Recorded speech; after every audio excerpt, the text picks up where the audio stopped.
Galerinha, na questão de número 24, ele está falando o seguinte. Essa é uma função de real em real, tal que essa é a lei da função. B tem que ser um número positivo. Aí ele fala assim, ó. Sabendo que a abscissa do ponto de mínimo do gráfico dessa função é igual à ordenada desse mesmo ponto, então B é igual a... Pessoal, quando ele fala que a função tem um ponto de mínimo, é porque eu já sei que a concavidade dessa parábola deve ser para cima. Como assim, Raul? Vamos pegar aqui qualquer parábola com a concavidade para cima. Por exemplo, essa parábolazinha que eu estou fazendo aqui agora na lousa. Ela é uma parábola com a concavidade para cima, por isso o vértice dela está lá embaixo, né?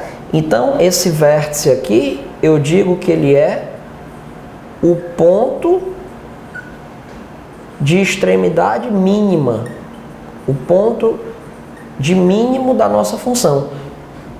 Então, para que ela tenha um ponto de mínimo, a concavidade tem que ser para cima, ou seja, o A tem que ser positivo. É realmente o que está acontecendo aqui, ó. O A da nossa função é 1, é positivo. E aí, esse ponto de mínimo, ele é o próprio vértice da parábola. É o nome atribuído ao vértice da parábola.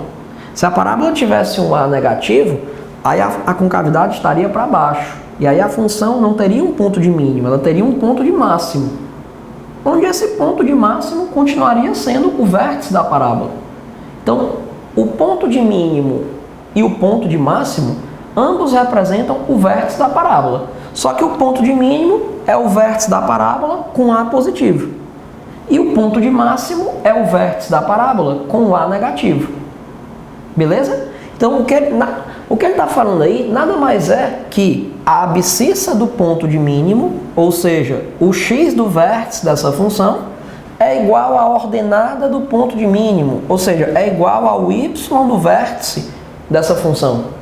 Sacou? Então, basta eu dizer que o x do vértice vai ser igual ao y do vértice. Então, vamos lá. O x do vértice deverá ser, nessa questão, igual ao y do vértice. Tá certo? Vale ressaltar, pessoal, vou chamar a atenção de vocês para o seguinte. Isso aqui é um gráfico aleatório. Eu não estou dizendo que esse gráfico aqui é exatamente o gráfico dessa função, não. Estou fazendo isso aqui aleatoriamente. Tá? Ou seja, para o x do vértice e o y do vértice serem iguais, o gráfico jamais poderia ser esse, né? Porque o x está sendo positivo e o y está sendo negativo. Tá? Então, assim, aqui é só uma mera ilustração para você entender que o ponto de mínimo é o vértice da parábola e que ela tem a concavidade para cima. Tá? Então vamos lá. O x do vértice deve ser igual ao y do vértice. Então, menos b sobre 2a deve ser igual a menos delta sobre 4a. Beleza? Menos com menos vai ficar mais. Já não vamos preocupar com o sinal. 4a eu posso escrever assim, ó. b sobre 2a, então, vai ser igual a delta sobre 2 vezes 2a. Posso pensar assim? Para que, Raul, você vai pensar assim? Porque aí eu já posso cancelar o 2a de um lado com o 2a do outro. Eu multipliquei por menos 1, aí ficou tudo positivo, cortei o 2a de um lado com o 2a do outro. Aí o 2 que está dividindo vai para o outro lado multiplicando. Então eu posso dizer que 2 vezes o bzinho está sendo igual a quê? Ao delta. Mas o delta, ele é o bzinho ao quadrado, menos 4 vezes o a da função, que é 1, vezes o c, que é 15 quartos. Ó. Aí nesse momento eu posso dizer que 2bzinho está sendo igual a b ao quadrado, aí o 4 cancela aqui com 4, ó, aí fica menos 15. Olha aí que beleza. Aí eu posso trazer o 2bzinho para a direita. Então eu vou ter 0 igual a bzinho ao quadrado menos 2bzinho menos 15. Né?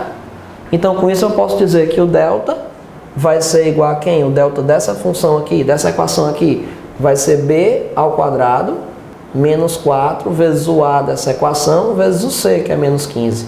Quem fizer essa continha, galera, vai achar 4 mais 60, ou seja, 64 é o delta. Então, quem vai ser o B? Vamos colocar aqui, ó. B vai ser igual a menos 2, ou seja, 2, mais ou menos a raiz quadrada do delta. A raiz quadrada de 64, 8, sobre 2 vezes o A dessa equação. 2 vezes 1, 2. Então, vou ter dois valores para B. Um deles é 2 mais 8, 10 por 2, 5. O outro vai ser 2 menos 8, menos 6 por 2, menos 3. Ó, tá? Então, o B pode assumir um valor negativo e um valor positivo. Só que na questão ele está falando que o B é positivo. Então, se o B é positivo, o B vai valer 5. Né? Beleza? Então, show de bola. A resposta é que o B vale 5. A opção, portanto, deve ser qual item aí? Opção B de bola. 5. Né? Então, bote aí. Opção B de bola. Tá massa? Então tá aí. Show de bola a questãozinha, né? Questão 24. Vamos então para a questãozinha agora de número 25. Só ressaltando que o gráfico deveria ser algo... Então assim, aqui está o eixo Y, né? Aqui está o eixo X. Eu deveria ter uma parábola com o vértice sendo menos B, o X do vértice sendo menos B sobre 2A. Então seria menos 5 sobre 2, né? Seria menos 2,5. Menos 2,5 e menos 2,5. Pelo que estamos vendo aí. Então seria assim, ó. Menos 2,5, menos 2,5. Isso aqui seria o vértice, tá? A parábola teria a concavidade para cima. Ela poderia ser então algo nesse sentido aqui, ó. Tá? Algo nesse sentido aqui. Então, o X do vértice sendo igual ao Y do vértice, ó. Ambos negativos, ambos valendo menos 2,5. Tá bom? Aquilo ali foi só um esboço qualquer do gráfico. Agora aqui está mais no rumo, né? Tocando o eixo Y aqui no 15 quartos, ó, que é o C da função, né? Com A positivo, com esse X do vértice valendo menos 2,5 e a ordenada igual a abscissa. Então a ordenada também valendo menos 2,5. Ok? Show de bola? Então, tá aí. Vamos lá, vamos para a próxima.